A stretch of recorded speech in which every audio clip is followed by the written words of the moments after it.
Fala, galera! Bem-vindos a mais um episódio do LEDcast. E se você tem dúvidas sobre Revit, BIM, Dialux e tudo isso igual eu, então fica por aqui que esse episódio vai ser incrível.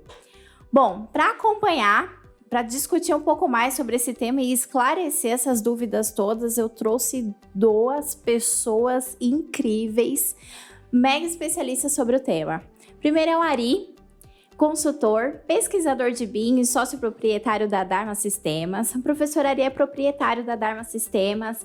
Ele é cientista de computação, mestre de engenharia civil urbana pela Escola Politécnica da USP, profissional com grande experiência em implementação e customização da ferramenta CAD e BIM, pesquisador e consultor de BIM desde 2008, membro da comissão de estudo da ABNT, CE 134, para elaboração das normas BIM nacional desde 2015, docente convidado em programas de pós-graduação relacionados ao tema de BIM desde 2014 e atualmente presta serviços relacionados a várias empresas de engenharia e arquitetura, ou seja, esse currículo tá monstruoso. E também o Caio Bonfim, que é um engenheiro eletricista, especialista em Revit Map desde 2011. Eu, leiga, conhecendo tudo isso só agora. Esse time aqui só é formado só desde 2000 e alguma coisa. Gente, tá incrível. Bem-vindo, meninos. Obrigada por ter topado participar do nosso LEDcast. Eu tenho certeza que vai ser muito importante pra galera que tá nos assistindo. Maravilha, obrigado. Eu que agradeço o convite. Gente, para começar o nosso episódio aqui, uma pergunta super básica. O que é BIM? Essa é uma pergunta que realmente é básica. É básica. É básica, né? Mas a gente precisa esclarecer muito bem. Às vezes o óbvio precisa ser dito, né? Às vezes algo que parece óbvio não é tão óbvio assim. Sim. Né? Então vamos lá, por onde a gente pode começar? Em primeiro lugar, BIM não é software, mas sem software, BIM não é nada. Esse é o primeiro ponto. O que é BIM, então? Bom, existem algumas formas de definir, tá? Eu costumo usar duas definições. A primeira definição é o BIM como um produto digital que você cria no computador, né? E esse produto, ele, além de ser um modelo 3D, né, de qualquer edificação que você possa imaginar, né, ele tem várias informações dentro dele, embarcadas, que vão ajudar em vários processos de engenharia. Vão ajudar também na etapa de construção e vão ajudar também na etapa de manutenção daquele edifício depois de construído. Tá? E aí tem uma outra definição de BIM que eu gosto de usar, que é o BIM como uma metodologia de trabalho que foi desenvolvida especificamente para a construção civil, né? E essa metodologia de trabalho, ela depende desse modelo tridimensional, né? Desse protótipo virtual de uma construção.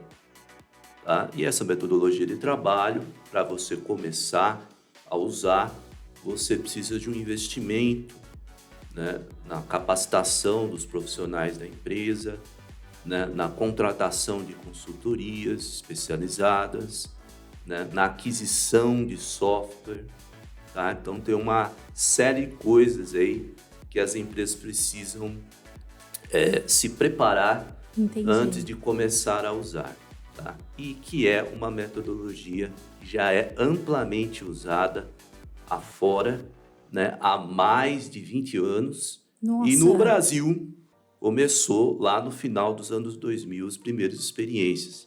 Eu tive o prazer de começar, né, isso no Brasil, lá os primeiros clientes de consultoria de BIM, lá mais ou menos no final de 2008, 2009.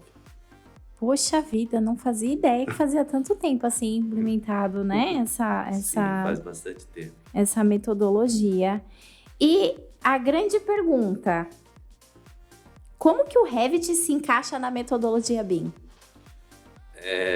Bom, eu vou falar um pouquinho, depois eu vou pedir pro Caio o Caio, tá bom. fazer uma adição. Como eu disse, o BIM ele necessita, né, de alguns aplicativos, né, para você começar a fazer os projetos usando essa metodologia. E o Revit da Autodesk é um dos aplicativos disponíveis, não é o único. Não é o único. Tá? Existem dezenas, tá? Posso até dizer que quase centenas. Nossa. Já disponíveis hoje. Só que o que mais se popularizou foi o da Autodesk, o Revit, né? E isso por uma razão muito simples, que a Autodesk, que é a maior empresa de software de engenharia e arquitetura que a gente tem, a lá uma Microsoft da área de engenharia e arquitetura, ela sempre foi muito presente, principalmente com o marketing dela. Ela tem um marketing muito pesado. Entendi. Né? E ao longo dos anos, né, desde quando se começou a usar computador para fazer projeto no Brasil, lá no começo dos anos 80, né, ela veio com o AutoCAD, né, que é o software que virou sinônimo de CAD. Então, quando você fala, eu faço o projeto em CAD, já se subentende que você usa AutoCAD, só por causa disso. E aí, em virtude disso, o Revit acabou seguindo um caminho similar. Pelo Revit ser da Autodesk, também começou-se a falar BIM. Você faz o projeto em BIM? Não, eu faço o projeto em Revit. Tá, mas... quer dizer, a ferramenta que você usa é o Revit. É isso. Não, eu trabalho em BIM, mas o negócio está meio confuso. Exato. Né? Tá bem confuso. Está bem confuso, né? Ao ponto das pessoas acharem que trabalhar em BIM significa usar Revit, quando na verdade existem outros aplicativos. Só para dar alguns exemplos, a gente tem ArchiCAD, que é de uma empresa europeia, a Graphisoft. Temos o Vectorworks, temos as ferramentas da Bentley, tá? Não é a Bentley que faz carros, tá? É a Bentley, empresa de software que faz software de engenharia. Temos também até produtos nacionais, né? A empresa no sul do Brasil, chamada AutoQI, tem já uma coleção de aplicativos para trabalhar com BIM. Eles, a propósito, são, né, eu posso dizer que a empresa mais corajosa de software no Brasil em desenvolver software para BIM, né? Que é realmente uma carência nossa aqui no Brasil. Sim. Né? Software nacional em BIM, né? Que trabalha com BIM. Muito legal. É isso. Esse é o principal ponto, né, em relação a essa questão de software. Né? O Revit ele não é o único. Entendi. Que bacana. Não. Complementa, Caio. Bom, então... Ele deu umas risadas ali quando a Ari falava. Eu falei, não. Eu tô aqui observando a aula, né? Mas é bem por aí que ele falou mesmo, né? O Revit é uma ferramenta, uma delas, né? Tem outras ferramentas, até nacionais. Assim, eu entendo que o Revit ele se destacou muito também por conta da produtividade, né? Bom, além do padrão, né? Que por padrão meio que se institucionou nos escritórios de projeto o uso de ferramentas da Autodesk, né? Mas é uma ótima ferramenta, inclusive uma das mais completas que tem, né? O fluxo de trabalho no Revit ele é muito fluido, é muito rápido, ele não é... Assim, tem ferramentas mais antigas até do que o Revit no Brasil, né? Tem o PDMS, que hoje é da Aveva, né? Isso. E quando você coloca um do lado do outro e mede a produtividade, o Revit dá uma surra, sabe? Porque são mais enroscados, o 3D não é tão fluido. Então, é mais por isso, entendeu? É mais produtivo trabalhar no Revit. E uma coisa que acontece muito também, que dentro dessas confusões aí que a gente estava comentando, o pessoal confunde muito BIM com 3D, né? Igual quando o professor disse, vocês fazem BIM, e o pessoal fala assim, nós fazemos projetos em Revit. Não necessariamente é BIM, né? É um 3D, e para virar BIM precisa do mais importante do BIM, que é a informação, né? Muitos escritórios hoje fazem um projeto 3D. O BIM seria um próximo passo, entendeu? A gente está caminhando ainda no Brasil, algumas empresas já fazem o BIM, já com excelência até, mas o mais importante é a informação, né? Porque o modelo 3D ele é visual. Você vê as instalações, como elas vão ficar e tudo mais. Já o I da questão é a informação. É o fornecedor que tem que estar atrelado às famílias, né? Os elementos 3D no Revit nós chamamos de famílias, né? Então, as informações atribuídas a esses elementos 3D são parte da informação que tem que constar no modelo, né? E aí você vai embora, você tem o 3D, aí tem o 4D. O 4D já envolve cronograma, aí você vai para o 5D, 6D e você vai embora. E o BIM vai se desenvolvendo junto, entendeu? O BIM é o complemento dessas etapas, né? Você tem cronograma de obra, você tem orçamento, você tem custos, você tem etapas de projeto, você tem informações sobre manutenção e vai embora. Assim, os níveis de modelagem vão avançando, entendeu? Eu não sei se o professor vai concordar comigo, mas eu entendo que o BIM, ele é a partir do 3D, entendeu? O 3D em si não é BIM ainda, mas ele pode vir a ser. Você concorda com isso, professor? Sim, eu concordo, né? O 3D é parte essencial, né, para se conseguir fazer os projetos em BIM, mas não é tudo, né? Se fosse assim, outros aplicativos que permitem criar modelos 3D seriam aplicativos que você poderia usar, né? Mas não são, tá? Então, para categorizar um software como o BIM, ele além de permitir criar modelo 3D, ele também tem que permitir a inclusão de informações dentro dos objetos. Entendi, tem que carregar todas aquelas informações que o Caio comentou. Exatamente, que são informações que vêm de onde isso? Vem de questões contratuais, né? Vem dos requisitos que a contratante impõe para quem está fazendo o projeto, né? E de todo mundo que vai usar aquela informação ao longo de todo o ciclo de vida daquela edificação.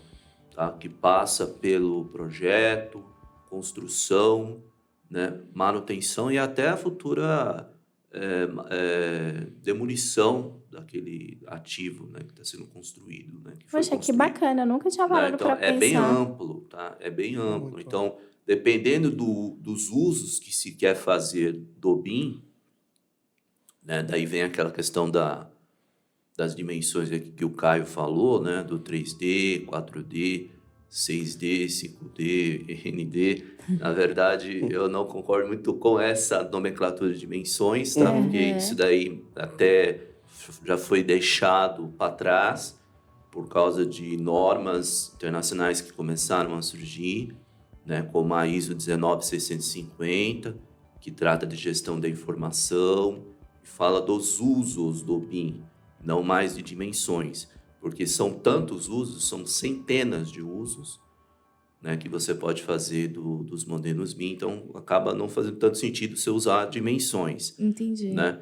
Então, esses usos é que vão definir a quantidade de informação que os objetos BIM precisam ter para que aquele modelo seja útil. Né? E quem define isso são os usos, né? E os usos são definidos pela contratante. Tá? Então, por isso que é importante prestar bastante atenção quando vai começar um projeto em BIM.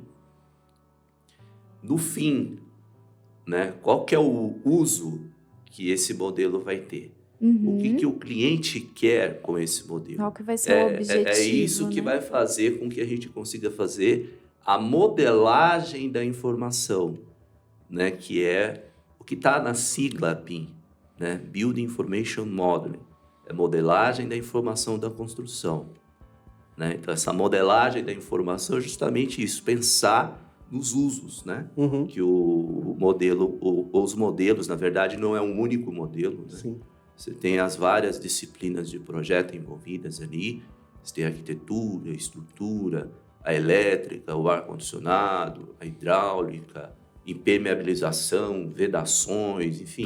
Todas as camadas do projeto, ele entra informação lá. Exatamente. Aí cada disciplina faz o seu modelinho e esses modelinhos todos formam um grande modelão, que é o modelão que é usado, né, nas várias etapas que eu comentei. Né? Que incrível, gente. Que aula. Tô impressionada. Agora uma pergunta que eu já até confirmei antes, mas não vou falar besteira. Diferença entre Revit e Dialux? Bom, o Revit ele é uma ferramenta de projetos, né? De projetos em modelagem 3D. Você faz todo um projeto, por exemplo, elétrico, hidráulico, de qualquer outra disciplina no Revit. Falando de iluminação, né? Um projeto elétrico com luminárias e tudo mais. Você faz todo o projeto, a fiação, você extrai lista de materiais e tudo mais. O Dialux ele é uma ferramenta para cálculo luminotécnico, né? Para projetos luminotécnicos. Então, ele se limita a isso, não de uma maneira pejorativa, né? Porque o propósito dele é esse, né? E ele faz isso com excelência, né? É um software super completo, ele extrai as quantidades, um relatório bem complexo com todos os cálculos de iluminação, né? Nele você consegue determinar nível de reflexão das paredes, de cores, de escolher diversos tipos de luminária. Ele é focado para iluminação apenas, para um projeto de cálculo luminotécnico. Entendi. Já o Revit é uma ferramenta de projeto, entendeu? No caso, eu no dia a dia utilizo os dois para fazer o cálculo de iluminação conforme as normas da ABNT, né?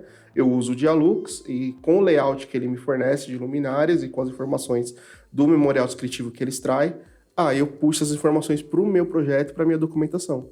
Entendeu? Uma ferramenta complementa a outra. Entendi. O Revit hoje, ele ainda, por mais que ele tenha ferramentas e plugins que permitam fazer o cálculo luminotécnico dentro da própria ferramenta, ele ainda é um pouco limitado. O Dialux está muito à frente nessa questão de cálculo luminotécnico. Entendi. Aí, se o professor tiver algum ponto aí... Sim. Essa questão de diferença de um software para o outro, né?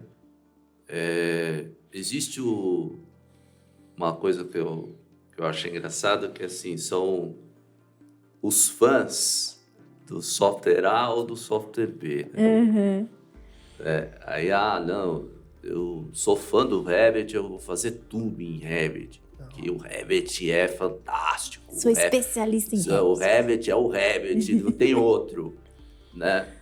Mas, na verdade, pessoal, não é assim. Na verdade, assim, cada aplicativo tem o seu propósito, tá? Não existe um aplicativo que faz tudo. Porque esse que diz que faz tudo não faz nada direito. Então, o Revit ele se concentra na criação dos modelos de cada disciplina. Ele é um software super flexível para você personalizá-lo, né? Ele tem, inclusive, uma parte dele que é programável, né? Você pode criar, né? Claro, com conhecimento de programação, você pode criar o que a gente chama de plugins, né? Rotinas de programação para automatizar processos de trabalho. Ele permite criar bibliotecas personalizadas de objetos de diversas disciplinas diferentes, mas ele tem uma coisa que não é muito bem resolvida nele ainda, que é a parte de dimensionamento de projeto, que é a parte que o Caio falou do cálculo luminotécnico, né? O cálculo luminotécnico no Revit é praticamente inexistente. Tá? Então, aí para isso, o profissional de iluminação, que faz projeto de iluminação, light designer, ele tem que utilizar um software mais adequado, né? Aí temos Dialux, é um deles. Tá? A ideia do Dialux, como o Caio bem pontuou, é focar no dimensionamento do projeto de elétrica, né? De iluminação, que o Revit não faz muito bem, ou praticamente não faz. Tá? E aí a questão que fica ok, já que eu não consigo fazer tudo num software só, como é que faz se eu fiz o cálculo luminotécnico no Dialux e eu tenho que continuar meu projeto no Revit? Para isso, existe um conceito chamado interoperabilidade, né? O que é interoperabilidade? Essa palavra horrível de falar. Eu não ia conseguir pronunciar, que bom que você repetiu. Interoperabilidade é a capacidade de dois aplicativos conseguirem conversar, né? De que modo a gente consegue levar as informações que foram produzidas no Dialux para dentro do software Revit para continuar o projeto. Tá? Os aplicativos, eles trabalham com essa questão da interoperabilidade de maneiras diferentes. Tá? Por exemplo, o Dialux, até a versão atual, que eu tenho conhecimento, ele ainda não permite trazer o conteúdo que está lá, produzido pelo Light Designer lá dentro do Dialux, para dentro do Revit de maneira eficaz. Ele não consegue fazer isso ainda. Tá? Inclusive, vai ter uma live da própria Dialux, né? Acho que agora dia 13. Vai ser às 6 da manhã no horário do Brasil, que é lá na Alemanha, eu vou acompanhar. E nesta apresentação, eles vão mostrar, né, uma solução que eles desenvolveram para isso. Eu estava pensando sobre isso essa semana. Então, eu vou participar dessa live, vou assistir. Eu tenho interesse especial nisso porque eu desenvolvi há 2 anos atrás um meio de comunicação do Dialux com o Revit. Desenvolvi um aplicativo que pega o projeto desenvolvido no Dialux, converte numa linguagem que o Revit consegue entender e aí você importa isso para dentro do Revit. Uau! Tá? E dependendo do que a Dialux fez, vai matar o meu projeto. Então eu vou atrás. Ou o professor pode vender a solução pro Dialux e nunca mais aparecer por aqui, pessoal. Nunca vai aparecer, vou dar para a Alemanha e ficar lá, tranquilo, né? Enfim, então essa questão da interoperabilidade é uma questão chave para existir o BIM também. Porque não é possível que todas as empresas de projeto usem o mesmo software. Porque os aplicativos, existem aplicativos básicos, aplicativos mais avançados e tem um custo. Sim. Né? Tem um custo. Custo esse que nem todas as empresas estão capacitadas para arcar. Né? Então, alguns vão acabar usando um software mais barato e, ao mesmo tempo, precisa continuar trabalhando. Né? Então, a ideia é você ter um meio para todas as empresas de projeto fazerem o projeto em BIM, conseguirem se comunicar, mesmo que cada uma use um software diferente. Entendi. Né? Daí é que surge essa questão da interoperabilidade. E o caminho para isso é uma coisa que se chama IFC, né? Que é o Industrial Foundation Classes, ou Classes Fundamentais da Indústria, que é um padrão criado por uma entidade chamada BuildingSmart, que tem representação no Brasil. Eu faço parte dessa entidade aqui no Brasil. E é ela que cria os padrões, né, de BIM para fazer com que os aplicativos consigam conversar, né, mesmo que cada um use um formato diferente. Entendi. Né? Então, assim, resumindo a nossa história, né? Resumindo essa questão aí. Essa questão do software, o melhor software é aquele que faz aquilo que você precisa. Exatamente. Tá? Resumindo. Para tudo na vida, é aquele que faz o que você precisa. E aí você tem que lidar com esse problema da interoperabilidade. Alguns aplicativos lidam melhor com isso, outros não. Tá? E tem que usar mesmo o melhor aplicativo para cada parte do processo de projeto. Né? Entendi. Tem como fugir disso. E como que você lida com isso, Caio? Com esse desafio, né? Eu entendo que aquilo... Já teve problemas na hora de levar as coisas do Dialux pro ou você simplesmente modela do zero de novo? Então, muitos problemas, né? Essa versão mais atual, mais recente, aliás, agora ficou fechado, né? Eles liberaram uma versão beta, né? Do Dialux Evo, né? O Dialux mais antigo, ele usava um desenho 2D para você posicionar suas luminárias e tudo mais. Ele não estava preparado ainda para tecnologia BIM, para metodologia BIM. A versão Evo, sim, ela veio com a demanda, né? Com o crescimento do BIM no Brasil, eles lançaram o Evo para tentar acompanhar e lançaram a versão beta, liberada para todos os usuários de forma gratuita. E por ser beta, ela tem alguns sérios problemas com importação IFC, né? Então, eu tive, até poucos meses atrás, eu vinha tendo alguns problemas com construções mais complexas, né? Com construções verticais, ele é bem tranquilo. Agora, com um galpão que tem vários níveis, uma fábrica, uma indústria... muita parte indústria, ele né? fica bem chatinho. E dependendo também de qual ferramenta foi utilizada para modelar a parte de arquitetura. Dependendo de como foi modelado, ele não consegue reconhecer muito bem os ambientes, ele não consegue... Enfim, dá alguns probleminhas que eles estão corrigindo agora, né? Eles lançaram a versão oficial, que é por assinatura, né? Eu fiz alguns testes básicos, né? E funcionou muito bem, entendeu? Assim, no resumo, é uma ótima ferramenta. É uma ótima ferramenta. Agora, na questão do IFC, eles estão... Assim, não só eles, né? A maioria das ferramentas ainda tá apanhando um pouco, porque o IFC, cada software gera de um jeito, né? O próprio Revit tem, sei lá, 8, 9, 10 jeitos diferentes de gerar o IFC. E se eu gerar do jeito A, vem um certo nível de informação e de modelo e o arquivo compactado com 23 MB.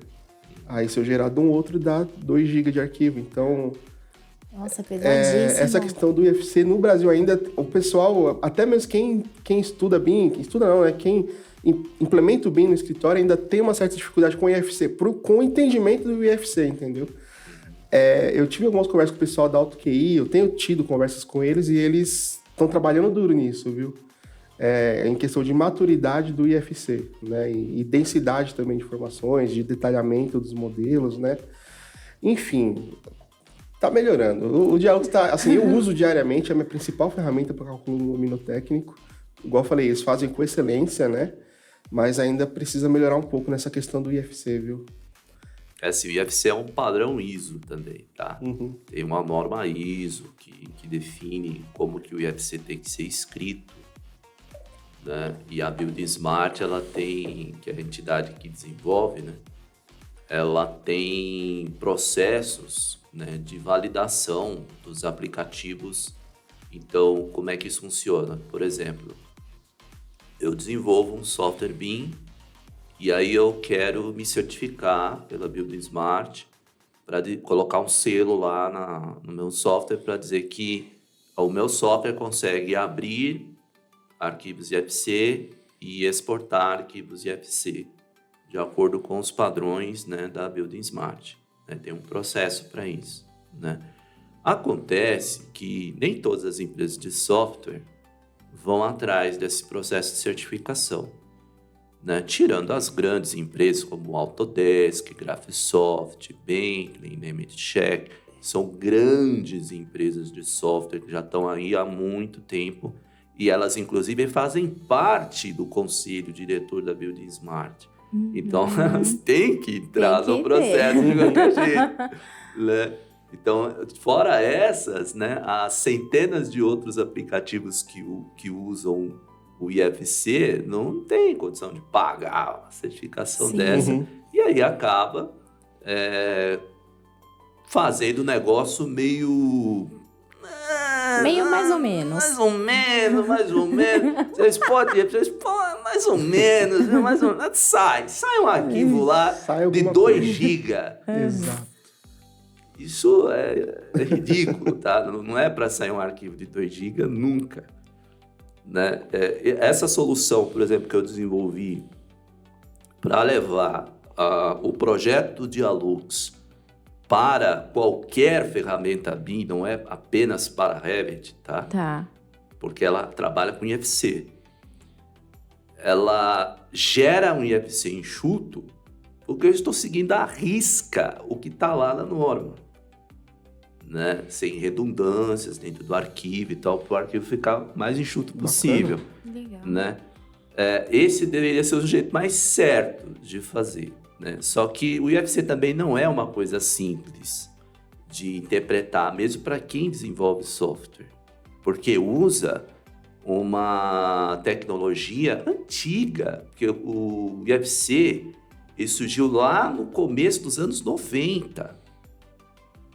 Né? A propósito, quando eu falei sobre o conceito de BIM, né, eu não disse quando esse negócio de BIM começou, mas é uma ideia do final dos anos 70. Nossa! É uma coisa, o professor Charles Eastman, no Georgia Tech, nos Estados Unidos, que já faleceu em 2011, 2011 não, perdão, foi uns 2, 3 anos atrás.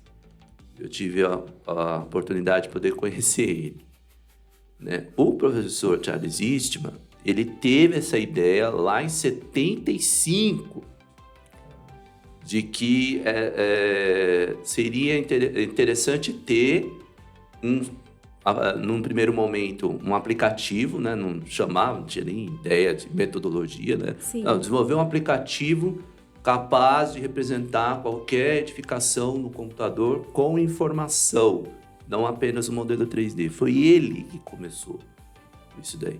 E aí a Autodesk, lá por volta do final dos anos 90, que começou a falar de BIM, né? Começou a surgir esse termo, BIM, porque não era BIM antes, né? Chamava-se PDM, né? Era outra coisa. E de lá para cá, né, muita coisa foi evoluindo, né? Foi evoluindo. E aí essa necessidade de ter o IFC para poder conversar começou a ficar cada vez mais necessária. Sim. Né? E as empresas de software correndo atrás para poder atender isso. E aí gerou, né, essa polêmica toda. O IFC não funciona, né? O IFC é ruim. Porque, na verdade, o cara tá querendo vender o software dele, né? Você faz tudo com o meu software que funciona, tá? Beleza? Isso aqui não é tão bom, não, mas esse aqui... Só que aí você chega... Não, mas eu sou light designer, eu preciso fazer o cálculo no Minotécnico. Ah, não, mas isso aí não faz, isso aí você vai precisar... Ué, mas você não falou que é para usar todo o seu software aí que funciona? Não funciona, né? Mais ou menos também. Cada um no seu quadrado, cada um no seu quadrado. Cara, uma dúvida sobre essa solução que você desenvolveu. Ao exportar esse FC com essas luminárias, é possível listar elas na ferramenta de ensino? Certamente. Que bacana. Certamente. Você consegue... Na verdade, olha só interessante. Lá no Dialux, a gente não tem a exportação IFC no momento, né? Isso que eu estou ansioso para ver... Sim. Na quinta-feira, quando assisti a live da Dialux. Depois me manda o zap pra falar, tá? Como ele não tem essa possibilidade de exportação em FC, mas ele exporta DXF. Sim. Né, que é um padrão muito antigo, também mais antigo que o IFC, que várias ferramentas CAD usa. A gente até pode dizer, de uma maneira muito simplista, que o DXF seria mais ou menos como um IFC, tá? Para o mundo 2D, né? Apesar dele também exportar 3D, mas é bem básico. E aí eu usei desse artifício, tá? Então você exporta em DXF e eu converto esse DXF para um IFC, né? Acrescentando mais algumas informações que o DXF não tem, né? Como informações, por exemplo, da fotometria das luminárias. Ela vai junto. Né? Então você consegue colocar lá as informações da fotometria, né? Ele usa essas informações mais o layout das luminárias que você fez no Dialux, né? E gera um IFC válido que você pode importar em qualquer ferramenta BIM e puxar uma tabela com a lista de todas as informações que tem dentro de cada luminária. Né? Bacana. Então isso viabiliza que o projetista que usa só o Dialux ele consiga conversar com todas as outras disciplinas que estão envolvidas naquele projeto. Né? Sem precisar comprar um Revit. Entendi. Até porque quem trabalha dentro do Revit normalmente puxa todas as tabelas e as listas de quantidades de dentro da própria ferramenta, né? Então, isso. Dessa maneira, perfeito. Só que aí, como você tem o projeto em 2D no Dialux, você não consegue fazer alguns dos processos do BIM, porque BIM não dá para você fazer quando você faz o projeto em 2D. Necessariamente tem que ter um modelo 3D de cada disciplina. Né? Então isso que é uma coisa que atrapalha bastante, né? E com o IFC isso é resolvido, né? Entendi, incrível. Então vou atropelar um pouquinho aqui minha pauta, já vou pular já para uma pergunta. Processo de criação das famílias de luminária Revit, Caio. Qual a importância da precisão e a riqueza dos detalhes? A parte de desenho, ela é importante, né? O elemento 3D tem que ficar bem próximo do real mesmo. Mas não é o mais importante, né? O mais importante mesmo são as informações que vocês passaram, porque no final das contas, o usuário final vai utilizar para posicionar no projeto e gerar talvez uma renderização e ver se a iluminação está de acordo, ou se ele está usando algum tipo de plugin para cálculo luminotécnico dentro da ferramenta, ele tem um cálculo bem mais próximo do que vai ser medido, né, quando estiver pronto. Nessa questão de 3D, que eu falei que assim, o visual não é o mais importante, é porque tem os níveis de modelagem, né? Que já abro um gancho aí para o professor complementar depois, que é o LOD, né? Que é o nível de detalhamento dos elementos dentro do Revit. Você não precisa, por exemplo, quando vai fazer um modelo de uma luminária, mostrar os parafusos, porca, arruela, todas as dobrinhas, entendeu? Dependendo do nível de detalhe, é claro, né? Uhum. No Brasil hoje, comumente, né, na maioria dos projetos de instalações, eu falo de instalações porque quando você muda para arquitetura, já é um pouco mais avançado. Para instalações, nós trabalhamos normalmente dentro do LOD 300 e 400, entre esses dois, que é o nível de detalhe que exige que a forma do elemento 3D tenha as dimensões, né, do real e também algumas características, né, além de suportação e tudo mais. Se você avançar esse LOD um pouquinho mais, por 500, 450, 500, aí sim você tem que detalhar bem mais esse modelo, ele tem que estar bem mais próximo da realidade, ele tem que ter mais nível de informação, ele tem que ter material aplicado, e vai mudando um pouco, entendeu? Vai ficando mais avançado. E quando você tem muitos elementos num LOD mais alto, no nível de detalhe mais alto, esses elementos eles ficam mais pesados, entendeu?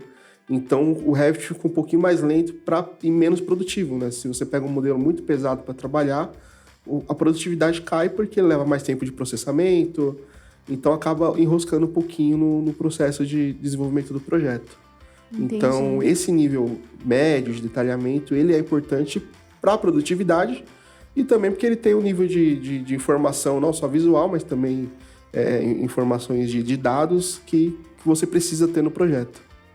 Entendi, incrível. Legal. Olha, esse negócio do nível de detalhe, né, de informação dentro do objeto, uma coisa que precisa ficar entendido é o seguinte, existe um modelo de fabricação de um produto e existe um modelo BIM. Não são a mesma coisa, tá? Você tem a luminária. Quem é fabricante da luminária e faz projeto 3D do produto luminária, ele vai se preocupar com todos os detalhes. Por quê? Ora, porque ele fabrica a luminária. Então, ele precisa fazer um desenho de fabricação da luminária com todos os detalhes que tem a luminária. Bom, agora vamos mudar o usuário desse modelo. É o projetista de iluminação. O projetista de iluminação ele é simples consumidor do produto luminária no projeto dele. Certo. Dito isso, ele não precisa que o objeto luminária tenha exatamente o mesmo nível de detalhe geométrico que tem o modelo 3D usado para a fabricação da luminária.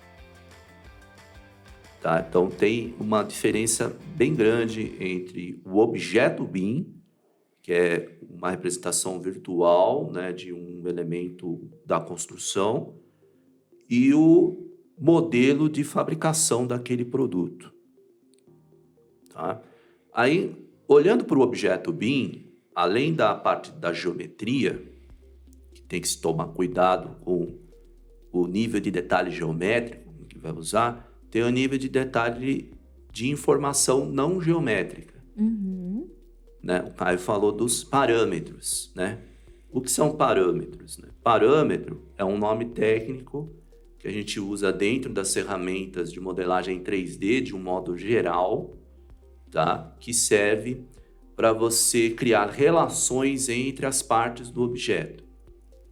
Por exemplo, tem essa caneca, né? Essa caneca, ela tem um diâmetro, ela tem uma espessura aqui, ela tem uma altura, né? Então, essas características geométricas dessa caneca, dentro de um software de 3D, se chama parâmetros. Perfeito. Tá? E os parâmetros você consegue relacionar um com o outro. Eu posso falar que a altura dessa caneca vai ser 1,5 vezes o diâmetro da caneca. Uhum. Então, eu posso criar relações matemáticas, né? Eu também posso chamar de parâmetro características físicas do produto. Por exemplo, essa caneca ela tem aqui um acabamento, uma pintura aqui, branco, verde e tal. Bonita essa caneca, eu gostei dessa caneca. Né? Então, Eu ouvi dizer que é o brinde nosso. isso também é parâmetro. Né? Então, toda a ferramenta de modelagem 3D que usa parâmetros, nós chamamos de ferramenta de modelagem 3D paramétrica. Né? E todas as ferramentas usadas no BIM para construir projetos devem ser ferramentas 3D paramétricas. Tá? E aí esse negócio do paramétrico tem um custo, custo computacional. Tá? Quanto mais parâmetros tem, mais pesado vai ficar. Sim. Tá? Então tem 2 pontos muito importantes quando se vai construir uma biblioteca BIM, que é o nome que a gente dá para um conjunto de objetos BIM de uma determinada disciplina. Tá. A gente chama isso de biblioteca BIM, não biblioteca de blocos. Tá? Tá, não é bom. Não, são bloquinhos Revit. Blocos Revit não existe. Tá? Não existe isso. Tá? Por que não existe? Porque bloco... Bom, primeiro que bloco é um conceito que vem do AutoCAD, lá, daquele pessoal que usa CAD. E os blocos, eles são essencialmente o quê? Só geometria. Pode ter alguma informação dentro? Pode, mas não é do mesmo jeito que é um objeto 3D paramétrico. Tá? Então, aí, por isso a gente tem uma definição diferente para isso. Né? A gente chama de objeto BIM... Né? Aí o objeto BIM tem o 3D, tem os parâmetros se relacionam, né? Aí ele tem todas as características de comportamento também. Como assim comportamento? Os caras são meio paranoicos? Não, é assim. A luminária, ela só pode ser inserida na parede, ou ela só pode ser inserida no teto, né? Se não tiver a parede, não tiver o teto, logo não tem como você inserir a luminária. E é assim mesmo, dentro do software BIM. Você cria relações entre objetos também. Tão complexo que é. Né? Então, isso faz, né, do objeto BIM uma coisa muito diferente do que um bloco CAD. Certo. Tá? Compreendido, professor. Tá. E aí, sobre essa questão do nível de detalhe,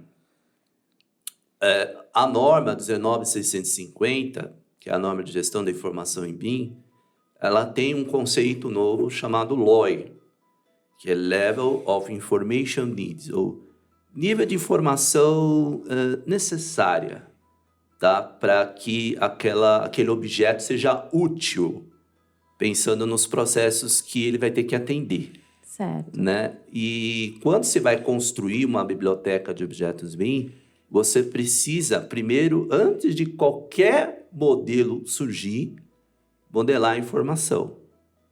E como você faz isso? Consultando quem vai usar aquela biblioteca.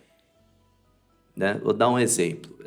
Eu estou desenvolvendo para um grande fabricante de materiais para SPDA, né? Para projeto, né, de para-raios, né? Um conjunto lá de objetos para eles, né? Uma biblioteca BIM para eles. E a primeira coisa que a gente fez foi uma pesquisa junto aos projetistas de SPDA. E nessa pesquisa, a gente colocou perguntas que fazem com que o projetista de SPDA pense a respeito de quais informações para ele é útil. Não é tudo que está no catálogo do para-raio que o cara quer ver dentro do objeto. Entendi. São só algumas informações. Faz E outra sentido. coisa, ele vai olhar para o para-raio lá no modelo 3D, não precisa, ele tem que lembrar um para-raio. Não precisa ser o para-raio igualzinho o para-raio, com um nível de porca, parafuso e arruela, porque vai ficar pesado. Entendi. Né? Então, aí você tem esses detalhes, né? É uma coisa luminária, né? A luminária tem um monte de detalhes internos da eletrônica dela que não interessa para o projetista de iluminação aquilo. Exatamente. Pois é, pegar Interessa- todas as informações que tem num datasheet. É impossível, fica inviável, tá? Então, o ideal é modela a geometria externa da luminária respeitando as dimensões né, reais, porque isso vai fazer diferença. E a fotometria da luminária, isso também vai fazer diferença. Você tem que ter a fotometria da luminária associada ao objeto BIM, que é né, o elemento que vai fazer com que o projetista de iluminação consiga validar o projeto dele. Tá? Que isso também é uma das coisas que o BIM proporciona, né? Validar o projeto, né? Com ferramentas de simulação. Né? Só que se não tiver o elemento essencial da luminária para validar, né, que é essa fotometria, não vai dar certo, né? Tá? Então, esse cuidado com o nível de detalhe de informação é muito importante. Nem muito a mais e nem muito a menos, vai aquilo que é essencial. Exatamente. É essencial. E o único jeito de saber é perguntando para quem vai usar. É o teste, faz todo né? sentido. Né? Faz um projeto modelo, testa, escolhe um projetista para ser o beta tester aí do negócio, que é o projetista que vai testar. Ele vai falar, não tá funcionando legal isso aqui, será que não dá para fazer de outro jeito? Então, quem vai usar no dia a dia que vai poder validar se a biblioteca é boa ou não. Às vezes nem um fabricante tem condição de fazer isso. Sim. Exatamente. Sim. Bom que o cara já testa, né? E acontece, já aconteceu também até do fabricante, igual ele falou, querer um modelo de fabricação. Você fala, não, calma, você já tem um modelo de fabricação, inclusive você me mandou ele como referência, né? Você não vai querer que o teu concorrente pegue o teu modelo, faça engenharia reversa e fabrique a mesma luminária. Eu tive que falar isso pro fornecedor de Busway. Eu falei, não, cara, eu não me sinto confortável com essas informações, tá bom? Que ele me mandou um caderno, um PDF com os desenhos de construção dos barramentos dele. Eu falei, não, pera, não é assim, tá? Eu preciso de desenhos básicos, com as formas e tudo mais, e aí a gente conversa, né? Senão isso dá um baita problema. Dá. Na mão de... Na mão de quem estiver mal intencionado, né? Alguns projetos meio que... de conhecimento público, né? O cara, você vê que até o formato dos produtos não muda muito, porque a ideia essencial é aquela, então assim, não dá para fugir muito daquele formato. Isso é um projeto que já está no mercado, não tem nem patente, você nem sabe de quem é. Né? Você vai usando ao longo dos anos, vai descaracterizando um pouquinho, vai saindo um produto daquela empresa, entendeu? Mas ninguém faz nada do zero, eu não vi ninguém fazendo algo do zero, né? Eu tive bastante dificuldade para entender isso, né? Porque além de trabalhar com o BIM, né? Eu trabalho com uma parte específica do BIM, que é a automação de processos, né? E a automação de processos significa desenvolvimento de software para BIM, né? E nós que desenvolvemos software, a gente tem uma visão muito sistemática da coisa, né? E muitas vezes a gente tem que construir do zero mesmo algumas coisas, porque determinados problemas não resolve com biblioteca de não sei o quê. Então aí você vai ter que fazer do zero. Né? E aí eu vou para engenharia e pergunto pro cara, que você raciocinou quando você... Por que o produto é assim? Não sei, eu te pegou essa referência, são boas referências e tal, e tocamos o barco e fizemos o produto, entendeu? Mas você pergunta pro arquiteto, por que o prédio ele tem que ser quadrado? Porque todos né? são. Por que eu não posso fazer ele arredondado? Ou o contrário, por que o prédio é arredondado e não quadrado? Não sei, porque eu gostei. Não, tem alguma justificativa, né? Você fica assim meio, como assim, né? Saiu do nada a ideia, né? Muito bom. Deixa eu ver aqui. Agora, pensando fabricante, tá? Quais as vantagens de ter os produtos compatíveis com o BIM, o fabricante? O que vocês enxergam? Assim, como a gente estava falando um pouquinho nos bastidores, né? A questão de ser uma coisa nichada. O professor mesmo falou, desde 1970 existe essa ideia. E eu vejo muito o mercado no hoje, assim. Eu vejo que tá trazendo muito esse assunto agora, né? E o que vocês enxergam para o futuro? Por que os fabricantes precisam adotar isso? Enfim, quais que são os benefícios? Marketing. Ó, o pessoal Esse é o primeiro ponto. Marketing. Do mesmo modo que na época de uso somente de ferramentas CAD, né, 2D e tal, se desenvolvia os blocos CAD, né? E a ideia era manter a marca daquela empresa viva na cabeça do projetista quando ele fosse indicar a marca de um produto, né? Isso também se aplica aos objetos BIM. Tá? Você é fabricante de um determinado tipo de produto que é consumido, né, na construção civil, como luminária, e você quer ser lembrado, então desenvolva sua biblioteca BIM, que você com certeza vai ser lembrado na hora de fazer o projeto de iluminação, né? E existe uma carência grande por parte dos projetistas de iluminação de bibliotecas, né? Eu fiz uma pesquisa para a Abilux em 2019, 2020, rodou uma pesquisa entre os projetistas de iluminação. Essa pesquisa ela ocorreu dentro do âmbito de uma consultoria que eu dei para a Abilux para fazer um guia BIM, que inclusive está lá no site da Abilux. Ah, que legal! Né, esse guia BIM, que é um guia para fabricantes de luminária. Tá? Se inteirarem do que é BIM, por que é importante, né, eu me preocupar com criar a biblioteca BIM, né? Tá tudo isso lá no guia, tá? Mas assim, resumindo, a gente fez essa pesquisa lá com os projetistas e o que a gente percebeu, né? A gente percebeu que pouquíssimos tinham biblioteca. Muitos tinham que fazer por conta própria, aí com dimensões erradas, com informações erradas, né? Tudo errado, né? E aí começa a dar problemas no projeto em BIM quando você segue esse caminho, né? Quem melhor do que o próprio fabricante para fazer a biblioteca BIM? Não tem quem melhor, entendeu? É o fabricante, porque ele conhece o produto. Então, ele sabe como é o produto dele. Então, esse é o principal agente, né, para desenvolver a biblioteca BIM, o fabricante, e não o projetista. O projetista ele tem que validar a biblioteca que o fabricante está fornecendo.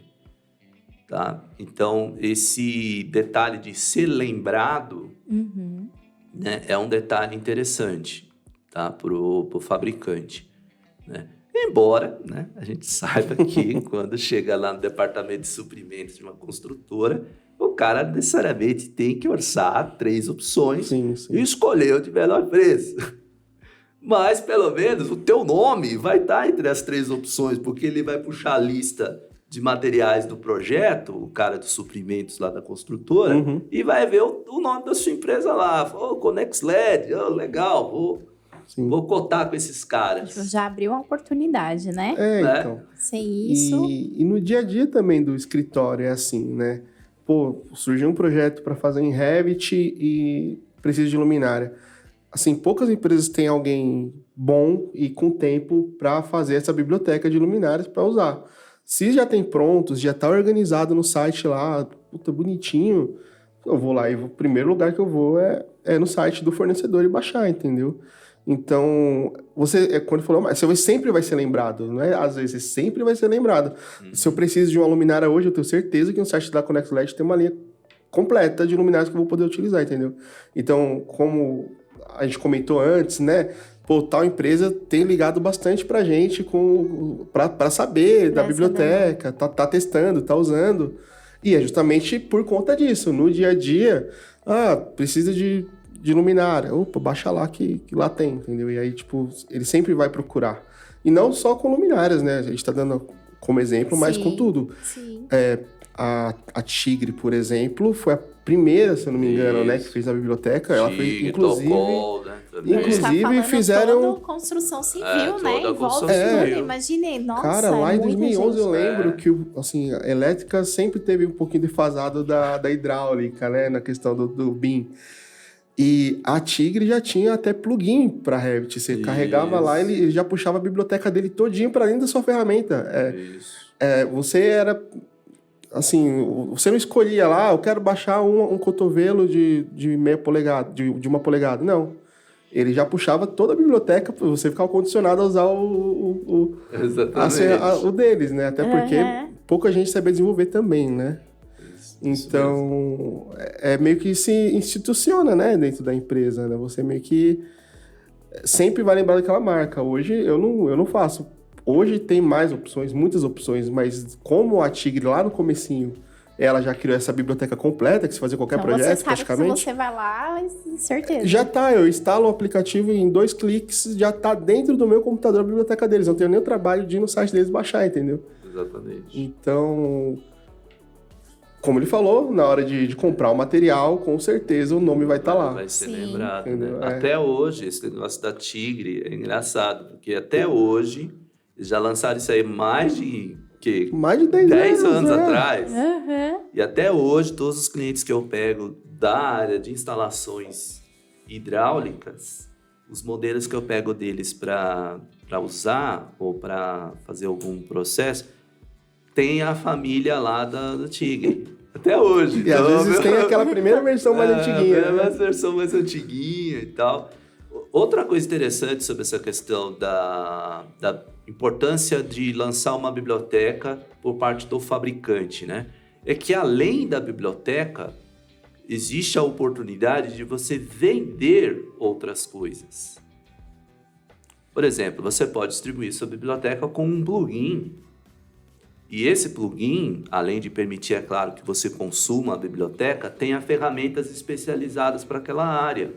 Que bacana. Por exemplo, uma ferramenta simples aqui de dimensionamento, né? Uma ferramenta simples para consultar as fichas técnicas, né? E aí você vai deixando o projetista meio que viciado no seu tá mais conteúdo. Fácil, já tá ali, tá na mão. É marketing puro, tá? Incrível. É marketing puro. Não tem, é mais por questões de marketing do que questões técnicas, né? A resposta a essa tua pergunta aí, tá? E o solicitante, pensando pro lado do solicitante, assim, essa demanda ela vem crescendo. Quando exige, meu projeto ele tem que ser BIM, enfim. E qual que é a vantagem para ele com relação a isso? De ter a biblioteca? Não, dele ter esse projeto executado na metodologia BIM. Sim. Isso são dezenas de coisas que ele pode melhorar dentro do processo dele, né? Olha, uma coisa que é bastante fácil de verificar quando você começa a usar o BIM dentro de uma disciplina qualquer de projeto é só o 3D traz com ele dezenas de vantagens, só o 3D, né? Pensando que a luminária para ele antes era um bloco K de 2D que ele colocava lá, no máximo ele tinha as dimensões X e Y do negócio para ter uma noção do espaço que aquilo ocupa, mas ele não conseguia enxergar a interferência que por acaso exista com um sistema, por exemplo, de sprinklers no escritório, né? Sistema de combate a incêndio, né? Ou com a modulação do forro, que é a integração já com a arquitetura, né? Então, só o fato de você sair de uma representação simbólica 2D para o 3D salta aos olhos, né, as possibilidades. Sim. Né? Então, que é o fato de você poder enxergar com muito mais facilidade interferências entre disciplinas de projeto. Você antecipa problemas da obra, né? Você antecipa problemas que vão ocorrer na obra. Problemas que você só veria lá na obra. Né? Você já consegue antever. Você consegue extrair o quantitativo do teu projeto quando você termina o projeto. Não é mais aquele negócio de você sair contando quantos do que tem. Faltou luminária aqui, tem que pedir não, mais 10. Então tem, o quantitativo já saiu. Né? A documentação que vai para a obra, né? Também você consegue extrair com relativa facilidade. Digo relativa para ser bem honesto, tá? Porque eu vejo que tem algo que precisa melhorar ainda, né? A gente vai falar de IA em algum momento, né? Tem coisas que precisa melhorar ainda muito dentro de software de engenharia. E a IA é com certeza uma coisa que vai ajudar bastante, né? Mas voltando, né, à pergunta, quais são as vantagens para o projetista de iluminação em usar BIM? Com certeza, essa consistência no projeto, né, de informação, né? Se tirou uma luminária, isso desaparece de todos os lugares. Desaparece do quantitativo, desaparece do memorial, desaparece de todas as representações 2D que ele fez lá, planta, elevação, corte, né? Então, isso deixa a vida do projetista muito mais prático. Entendi. Né? O fato de você conseguir também usar o modelo para fazer cálculo, né? Domínio técnico também é uma vantagem. Então, o projetista de iluminação ele só tem a ganhar, né, migrando para o BIM. Né? É realmente algo bastante... É um paradigma que precisa ser quebrado, né? É um outro modo de trabalhar. E outro modo de trabalhar também leva a um outro detalhe, né? Quanto eu tenho que cobrar a mais por isso? O Caio já fez assim, ó. Né? Será que para o cliente importa eu usar um sabre de luz ou usar um machado? Vou te dizer que não importa, tá? Mas, de novo, vem o marketing. Sim. Né? O marketing, você fazer marketing com um projeto em BIM é muito mais fácil que você fazer um marketing com um projeto em 2D. Exatamente. Né? Porque é muito mais bonito, né? E o marketing tem isso, você enfeitar o pavão, né? Vamos enfeitar o pavão, né? E aí o negócio fica bonito, né? E você vende mais, porque você vai precisar vender mais, porque se você não vender mais, você não vai pagar tudo aquilo que o BIM requer de investimento. Entendi. Tá? Não existe almoço grátis, né? Então, uma coisa, né, depende da outra. Né? Exatamente. Né? Como você vende também. É o que eu falo. Voltando ali na antecipação de problemas de obra, assim, quando eu pego um modelo para fazer, assim, na minha empresa, né? Nós fazemos, né? Orçamos, fazemos tudo mais, e depois que entrega, eu pego e mando um relatório aqui, ó, de toda a compatibilização que foi feita, né? Eu falo, ó, isso aqui, ó, dreno, no último projeto que eu fiz, tava dando muito problema com questão de dreno de ar-condicionado. Tipo, eles estavam jogando o dreno todo, era um escritório imenso, aí todo dreno que tem caimento, né? Tem que ter um declive, tava sendo jogado numa tubulação no canto do prédio, então tava... No comecinho tava ok, no final tava ficando 1,5 m abaixo do forro. Então eu faço todo o relatório e ele falou, vendeu peixe. Eu falei, ó, isso aqui, ó, nosso cliente ia te ligar na obra, você ia te esculhambar. Você ia ter um problema. Pontuar tudo, porque igual, o cliente não quer saber se é um sabre de luz ou uma faquinha. Sim. Ele quer pagar a faquinha. Ele quer a solução do problema, então, em primeiro lugar. Isso aqui, talvez você tenha ganho muito com isso com o seu cliente, né? Então, eu quero ganhar com você também. Então, vai vendendo peixe e vai aumentando o preço, né? É complicado, viu? Você tem que saber vender a ideia de que o uso das tecnologias que estão embaixo do BIM, né, são cruciais para o cara economizar o dinheiro dele. Foi retrabalho, enfim, tempo que ele vai gastar na obra, etc. Né? Então, até tem muito potencial. Prejuízos na relação também com o cliente dele, né? Porque você manda a série, ele faz um projeto que chega na obra é inexequível, o cliente vai ficar doido quando ele fala, pô, mas de conta ele fazer um projeto e chega que tá tudo ruim. entendeu? Com Ou 3D. pior, né? Às vezes o cara até conhece um pouco de BIM também, o contratante, e aí ele superestima que isso é um você problema. vai entregar. Tem esse outro lado também. Nossa. Mas o cliente entende de BIM, aí ele vem te contratar. Você faz projeto em BIM? Sim, faço. Então tem esse projeto Mas aí você e tal, faz em me faz BIM a ou em Revit? proposta, Brincadeira. né? Faz a proposta e tal. Beleza? Aí as expectativas são altíssimas. Altíssimas. Que você entrega um negócio super, hiper, né? Perfeito. Isso. Perfeito. Também tem esse lado. Então, conselho que eu dou para quem é projetista de iluminação, que quer se meter com esse negócio de BIM, estude do jeito certo o BIM. Sim. Depois eu vou dar umas dicas Dharma Sistemas. de como fazer esse aprendizado de Acho que era maneira... até a minha próxima pergunta, era exatamente isso. A gente tinha comentado um pouco sobre escassez de mercado, de profissional. Por quê? Escassez de mercado, né? A galera não tá querendo saber de estudar. Isso é verdade. Quer ser influencer. Cara. Quer ser influencer, eu vou abrir um canal no YouTube, ou vou trabalhar com dropshipping, sei lá, pelo vou caminho fazer mais qualquer rápido outra e mais coisa fácil. menos Então, estudar, né? assim, o pessoal mais jovem, eles não são tão interessados. É estranho pra mim isso, sabe? Porque eles têm todo um acesso à tecnologia que, assim... Falou tanto é que eu não Caio, sou tão... 65 anos. Não sou tão velho, mas a galera que mais nova, assim, tipo 10 anos mais nova do que eu, Sei. eles têm muito mais acesso. Eu fui ter um celular com 16 anos, 17...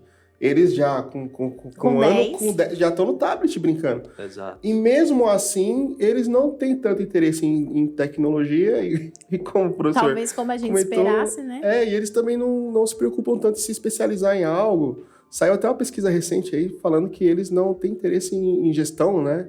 Eles não querem ser gestores, eles não querem responsabilidade. Verdade. E eu fico assustado com isso, Estão né? preocupados com a qualidade de vida. Isso impacta na escassez, né, de mão de obra no mercado, né, para trabalhar com tecnologias, né, coisas inovadoras, né, como a metodologia BIM. Tá? Então, você encontra bastante dificuldade para encontrar desde um projetista júnior, sai da faculdade de engenharia ou de arquitetura, com zero, né, de conhecimento de BIM, inclusive, né? Lá nas próprias instituições de ensino, né, você tem um pouco também de resistência de mudar a grade curricular para o profissional vir mais preparado, pelo menos saber o que é BIM. Sim. Né? Então, assim, o máximo que eu vejo são cursos extracurriculares, né? Ou seja, não está dentro do currículo, é extracurricular. O cara faz lá um cursinho na faculdade de Revit para ele entender que existe aquilo, que aquilo é interessante, né? Mas é tudo meio fora de contexto. Você não consegue ver assim, uma integração multidisciplinar que tem que ter no BIM, porque no BIM você não trabalha sozinho, né? Então, assim, a faculdade de arquitetura, a faculdade de engenharia, elas têm que se unir para criar um programa, né, de ensino que seja consistente e que permita que o aluno consiga vivenciar dentro da instituição situações que ele vai encontrar no mundo real em empresas que já estão usando o BIM de verdade. Tá? Aí o cara sai com uma formação medíocre, Sim. totalmente sem base, né? E aí fica difícil, né? Então, o pessoal precisa investir, né, em conhecimento, tem que estar sempre se aprimorando. Isso vale não só para quem está saindo da faculdade agora, mas principalmente para aqueles que estão em meio de carreira. Sim, que já está né? no mercado, Os que estão né? no final de carreira podem se meter nisso aí? Pode, mas assim, na boa. É a dor de cabeça, né? Na boa, vai descansar. Né? Se quiser, pode orientar com sua vasta experiência de projeto de vários anos os projetistas que estão vindo, que isso é bastante válido. Aliás, nas empresas onde eu faço a implantação do BIM, eu dou muito valor a isso. Né? Eu pego, quem são os cabeça grisalha aqui? Né? Aí aponta lá, eu já chamo os cabeças grisalhos para conversar e falo assim, olha, vocês são os meus principais aliados para fazer essa galera entender, né, como usar o BIM. Ué, mas eu não sei nem o que é isso. Não, mas você sabe fazer projeto. Já tem o mínimo conhecimento de gestão. Isso, né? Você tem habilidade de gestão, você tem habilidade de fazer projeto. Então, é usar isso na nova roupagem, né, que é o BIM. Né? Então, é só desse jeito que consegue andar. Se ficar na conta só do pessoal mais jovem... não. Fica difícil, hein? Difícil, viu? Cara, difícil. Fica difícil. Tinha até uma pergunta aqui, Ari. É como o BIM e o Revit melhora a colaboração entre diferentes disciplinas, né? Envolvendo arquitetura, como você mencionou, engenharia e construção. A importância dessa galera toda se conversar. Eu costumo dizer que BIM é mais uma coisa de peopleware do que software. Né? Por quê? Porque envolve mais pessoas, essa habilidade da colaboração, né? Você conseguir colaborar, né? E colaborar significa fazer junto, e não eu faço, e depois eu passo o que eu fiz para você e se vira aí, negão. Tá? Não é isso. Tá? Colaborar é diferente disso. Tá? E para colaborar, você precisa ter essa habilidade. Tem até um termo, né, que o pessoal da psicologia gosta de usar aí, que você tem que ter esse lado é meio como se fosse um psicólogo, né? Inteligência emocional. Nossa! Inteligência emocional.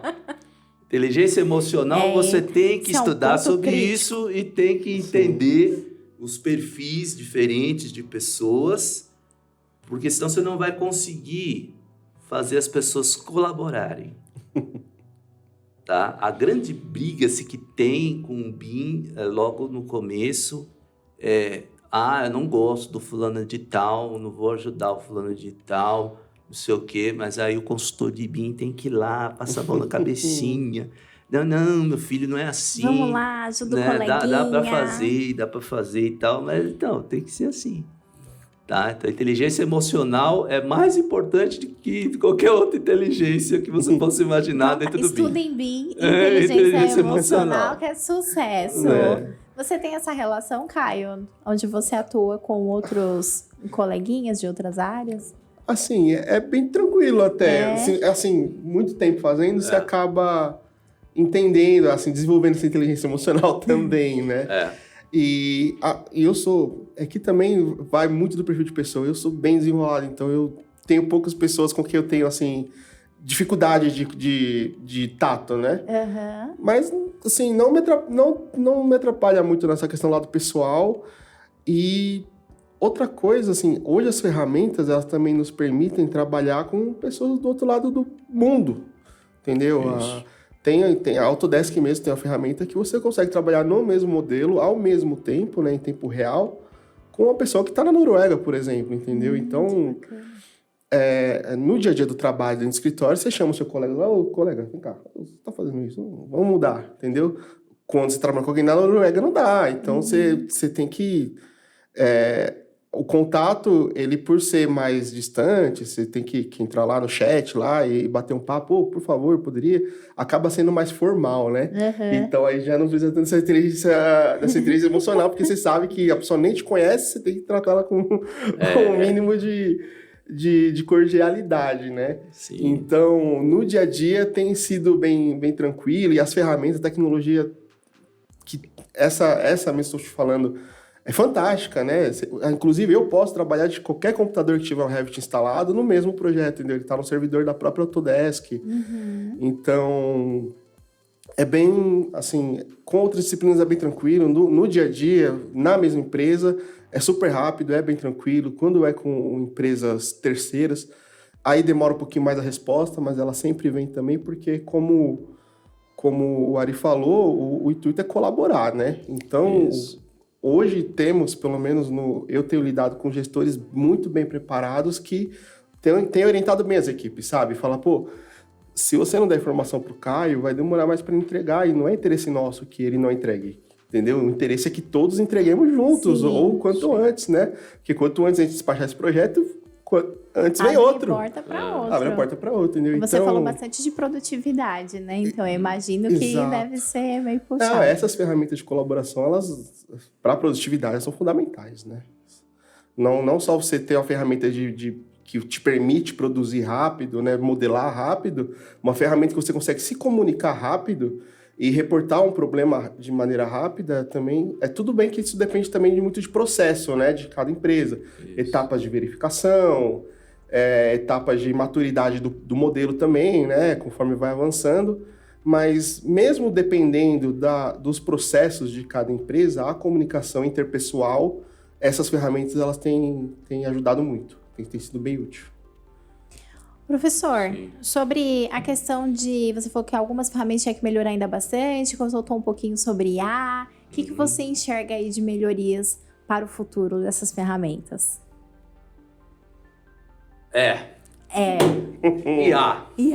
IA. Esse assunto... Bem, eu sou cientista da computação, tá? Eu sei o que é IA e não é isso. Não é ChatGPT. Não é isso que mostra, tá? Eu acho que a IA, às vezes, ela é muito superestimada. É comum quando você não conhece, né? Os homens da Idade da Pedra temiam o fogo porque eles não conheciam, até que eles tomaram o fogo e começaram a usar o fogo para coisas, né, do dia a dia. Sim. Né? Vai ser o mesmo com a IA. Já está acontecendo, né? As pessoas estão cada vez mais incorporando, né, as tecnologias que envolvem o uso de IA. Não vai ser diferente no projeto, tá? Isso vai tomar o emprego de alguém? Não, eu não vejo dessa forma. Eu vejo que vai tomar, sim, o emprego de profissionais medíocres. Profissionais que não foram atrás, não se adaptaram. Porque os profissionais que são bons profissionais farão um excelente uso dessa ferramenta, né? Agora, se você não foi atrás, não estudou na tua área, né, e quiser utilizar a IA, você vai se tornar escravo dela e você não vai conseguir resolver nenhum problema. Da mesma forma que a calculadora. Hoje, quem faz uma conta de dividir com 3 números? Não existe ninguém que pega um papel e vai lá a conta de dividir 3 números. O cara pega a calculadora, faz a conta e pronto, acabou, né? A IA é desse jeito. Abre o Excel ali. Né? As pessoas vão se acostumar com a IA tal como se acostumaram com a calculadora, tal como se acostumaram com a Smart TV, com o celular. Ninguém mais vai deixar de usar isso. Isso já está penetrado na sociedade, não tem como tirar isso. Sim. Né? Bom, e já que não tem como tirar, é meio que natural que isso passe a ser usado cada vez mais em várias áreas. Né? Na área de projeto, existem já ferramentas disponíveis que usam parte do que a IA tem, né, para ajudar o projetista. Mas elas ainda não fazem projetos. Elas resolvem partes, né, tarefas dentro do projeto, né, que são tarefas manuais, repetitivas, tediosas. Isso a IA pode ajudar com o pé nas costas, ela faz isso, tá? Mas tarefas mais complexas que exigem um raciocínio de muitas áreas diferentes ao mesmo tempo, isso é com nós, humanos, tá? Sim. Tá? Então, tem que tomar um pouco de cuidado de achar que, não, a IA vai me substituir. Não, não vai substituir. Fica tranquilo que não vai, tá? Dentro dos softwares de projeto, a Autodesk, ela, como sempre, né, tem um protagonismo em relação a tecnologias disruptivas, né?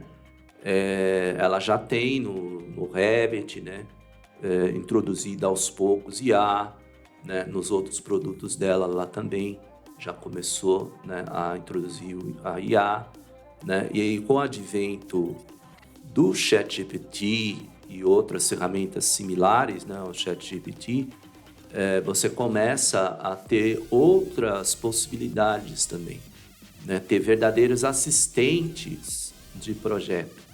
Eu uso no meu dia a dia o ChatGPT como desenvolvedor de software, mas não para o ChatGPT fazer o software para mim, não é assim que funciona.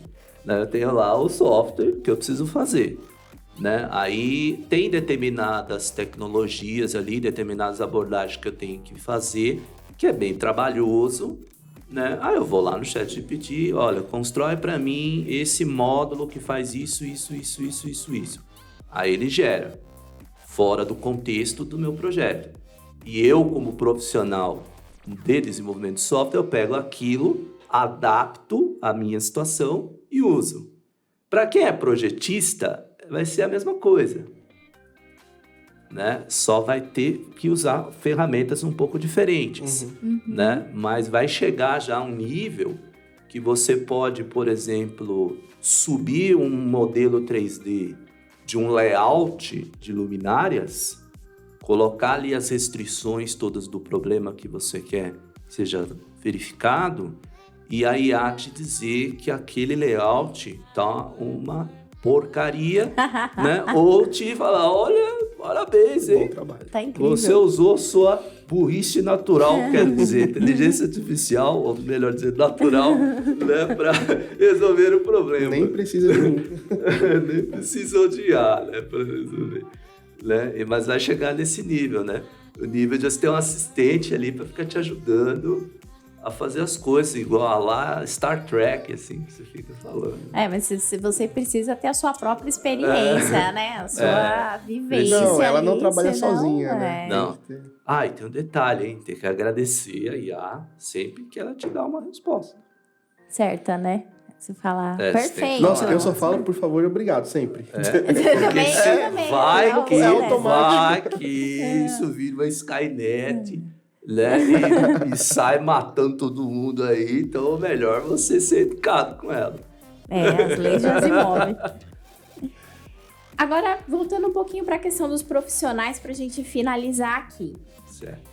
Programas de treinamento, o que vocês dariam de conselho para estudo dessa galera que tá chegando, ouviu vocês e falaram, caramba, faz todo sentido, quero entender mais sobre isso? Bom, tem vários caminhos, tá? Tem desde cursos livres das ferramentas, né, que são usadas em BIM, a cursos de pós-graduação nessa área, né? Eu mesmo participo do corpo docente de uma instituição que se chama INBEC, né, desde 2014. Essa foi a primeira instituição no Brasil a criar uma pós-graduação de BIM, né? Chama-se BIM Manager, né? O programa deles, né? E esse curso, ele é um curso que dá uma visão assim geral, né, de tudo que o BIM tem. Não foca em muitas coisas assim no detalhe, né, mas dá uma visão geral, porque ele é para formar um profissional chamado BIM Manager, que é o gerente BIM, que é aquele profissional que tem uma visão bem ampla do que é o BIM, conhece um pouquinho de cada ferramenta, né, e é ele que contrata os projetistas, é ele que também faz a parte da gestão do projeto também. Entendi. Então, às vezes, quem vai fazer esse curso de BIM Manager, ele já tem um passado como gerente de projeto, né? E tem a galerinha que está saindo da faculdade, que não viu nada de BIM na faculdade e decidiu fazer uma especialização de BIM. Então, pode fazer esses cursos de especialização de BIM, é um começo, né? Você já tem um diploma, né, de pós-graduação e isso está se tornando cada vez mais valioso nessa área devido àquilo que a gente conversou antes, que é bem escasso a mão de obra no mercado para BIM. e os bons profissionais todos já estão empregados, trabalho até as tampas, né? E é bem difícil encontrar gente, tá? Sobre os cursos livres, se você não tiver a fim de fazer um curso de pós-graduação, você pode ir para os cursos livres, né? Eu mesmo, né, tenho lá no meu site, né? Pode entrar lá, dharmasystemas.com.br, né? Ou lá no Instagram você me acha como Dharma Sistemas, né? E a Dharma é uma empresa que eu fundei justamente para trabalhar com essa questão da divulgação, né, do BIM. E aí eu tenho lá uma plataforma de cursos online lá no meu site. A pessoa pode fazer alguns cursos, né? Tem cursos de BIM na parte de orçamento, na parte de planejamento, tem BIM a parte mais avançada de programação, né? E outros cursos que eu estou chamando parceiros para trazer, né? Inclusive cursos de iluminação, que até o fim do ano eu quero trazer, né, gente que manja bem de Alux e tal, para dar esse treinamento lá dentro da minha plataforma. Que legal. Né? Fora isso, também a pessoa pode buscar, se ela já fez cursos livres ou fez pós-graduação, mas ainda não conseguiu engrenar, ela pode contratar mentoria, né? Então, tem lá um programa de mentoria, né? A pessoa traz, né, quais são as áreas que ela está trabalhando, que ela está tentando usar o BIM, que não está dando certo. Ela traz esse pepino e a gente descasca esse pepino juntos, né? E sai coisa boa, né, dessa parte de mentoria também, né? Então, a pessoa tem que procurar se capacitar, né? Senão ela não vai conseguir absorver, né? E conectando com o assunto anterior da IA, né? Só voltando lá na IA, quanto mais a pessoa demorar hoje em dia para se capacitar, cada vez mais complicado vai ficando. Porque a IA, ela está cada vez mais sendo aprimorada, né? E para serviços cada vez mais especializados. A gente viu esse advento em pouquíssimo tempo, né? Então, daqui a 10 anos, pode esperar que vai ter uma coisa super... Quero nem imaginar, né, o que vem por super aí. Sofisticado. Uhum. Então, quem não começar a estudar agora, chegar lá na frente... Não vai dar perdeu conta. o bonde. Já perdeu o bonde e não vai conseguir nem usar mais o computador, entendeu? Vai ficar analfabeto. Então tem que ir atrás, tem que continuar estudando, infelizmente, né? Tem que meter a mão aí nos livros e estudar. Não tem outro caminho. E você, Caio, quer complementar? Como foi que você começou? Eu comecei na correria, né? Surgiu a demanda, chegou, era novidade no Brasil. Eu trabalhava em uma empresa X e sou bem relacionado, e aí surgiu uma oportunidade numa empresa que estava começando na implementação em projetos, né? Não sei se você conhece a MHA. Conheço, MHA. Eu entrei lá no começo. Participou do meu primeiro projeto de BIM. Pois é, então. MHA, eu entrei lá em 2012. Um projeto da Odebrecht, estava fazendo lá na Barra Funda. Eu trabalhei nesse projeto, que era Você trabalhou no hotel comercial. Não acredito. Olha o mundo pequeno, gente. Pois é. O LED Barra Funda? Trabalhei nesse projeto. Pois o LED Barra Funda foi meu primeiro projeto de implantação de BIM. Foi que o LED legal. Barra Funda. Trabalhei. Então, eu comecei não nesse... Se eu não me engano, foi o segundo. O primeiro foi um da Petrobras em Santos, que eu trabalhei em Revit. O segundo foi esse LED Barra Funda. Legal. E aí Você trabalhava com o Marcos, né? Com o Marcos, o Renato, Isso, o Guilherme mesmo. era o diretor. Isso mesmo. Então comecei a trabalhar com esse pessoal lá no comecinho do BIM no Brasil mesmo, entendeu? E aí de lá pra cá fui me interessando e foi trabalhando mesmo. No meu caso, eu aprendi trabalhando. Fazendo. E sempre me interessando. Então, como eu peguei essa boa experiência nessa empresa, quando eu troquei de emprego, eu era a referência de BIM na empresa, porque ninguém sabia nada. Então, surgia algum projeto, alguma coisa, veio com o Caio lá, e eu nem sabia tudo isso. Mas eu fui me tirando da zona de conforto, que eu fui buscando aprender cada vez mais, né? E o que eu posso passar para esse pessoal mais jovem, que tá começando, não, né? O pessoal que já é da área, né? Eu acho, na verdade, vamos lá, eu acho mais importante, primeiro, você ser bom. Se você já tá na área, por exemplo, de elétrico, de hidráulica, alguma coisa assim, de instalações, seja bom nisso e estude BIM. Porque não adianta você não ser bom na sua área de atuação. Se é um engenheiro eletricista, você tem que ser um bom engenheiro eletricista. né? O BIM vai te complementar, vai te tornar um profissional ainda melhor, né? Mais Sim. completo. Exatamente. Do que você saber fazer um modelo, mas não saber o porquê, o conceito, a engenharia por trás daquilo, entendeu? Aquilo que o professor falou no começo, né? Quem faz de tudo acaba não fazendo nada. Exatamente. Senão o cara não vai conseguir responder porque ele pôs a luminária de um jeito que deveria ser de outro. Né? Então, e o pessoal mais novo aí que tá pensando em começar ainda, para entrar na área hoje em dia é fundamental, é básico. Você saber um mínimo de modelagem hoje é básico. Sim. Entendeu? Profissionais de 2D, aliás, onde eu trabalho tem muito projeto de 2D ainda, né? Eu faço diariamente projetos em 2D, mas o 3D está cada vez mais presente em todas as áreas. Então, é importante. Tem muito conteúdo gratuito no YouTube. Se você não tiver um dinheirinho, se você tiver já trabalhando, tiver um empreguinho, procura aí o professor Ari, que os cursos dele são muito bons também, né? Sim, então, sim, isso. Faz o gratuito no YouTube, procura um curso e vai melhorando. Genial. Bom, gente, eu acho que é isso.